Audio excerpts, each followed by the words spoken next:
Hello friends, आज हम संज्ञा के बारे में जानेंगे कि संज्ञा किसे कहते हैं, संज्ञा की परिभाषा क्या होती है और संज्ञा के कितने भेद होते हैं। तो दोस्तों, किसी व्यक्ति,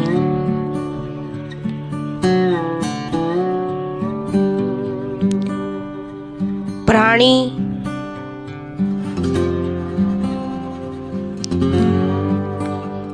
वस्तु,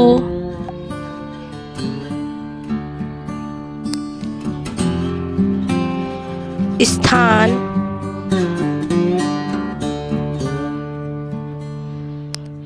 या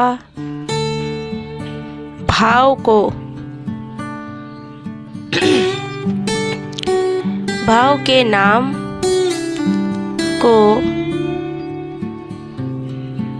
संज्ञा कहते हैं। तो दोस्तों, किसी व्यक्ति, प्राणी, वस्तु, स्थान या भाव के नाम को संज्ञा कहते हैं। जैसे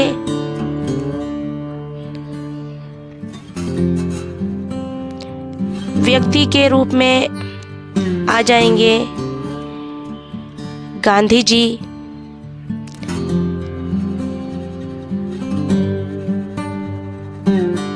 और मोहन। तो व्यक्ति के रूप में कौन है? गांधी जी हैं और मोहन है। तो जिसमें किसी व्यक्ति का नाम आएगा तो वहाँ पर ऑप्शन आ जाएगा गांधी जी, मोहन या कोई और नाम। ऐसे ही प्राणी के रूप में आएंगे बिल्ली और चिड़िया। तो व्यक्ति के रूप में हो गए गांधी जी और मोहन, और प्राणी के रूप में हो गए बिल्ली या चिड़िया। ऐसे ही वस्तु के रूप में कुर्सी और कलम।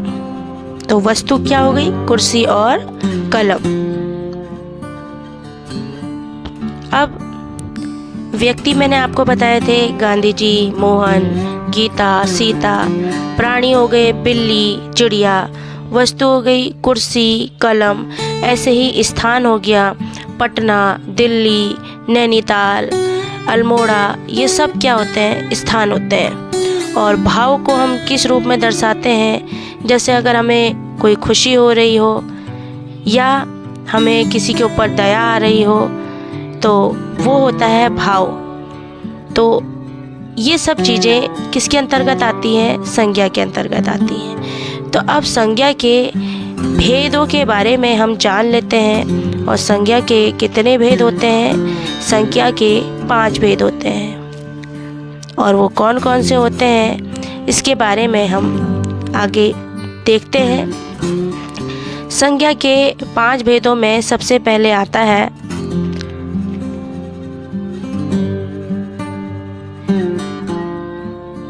व्यक्तिवाचक संज्ञा।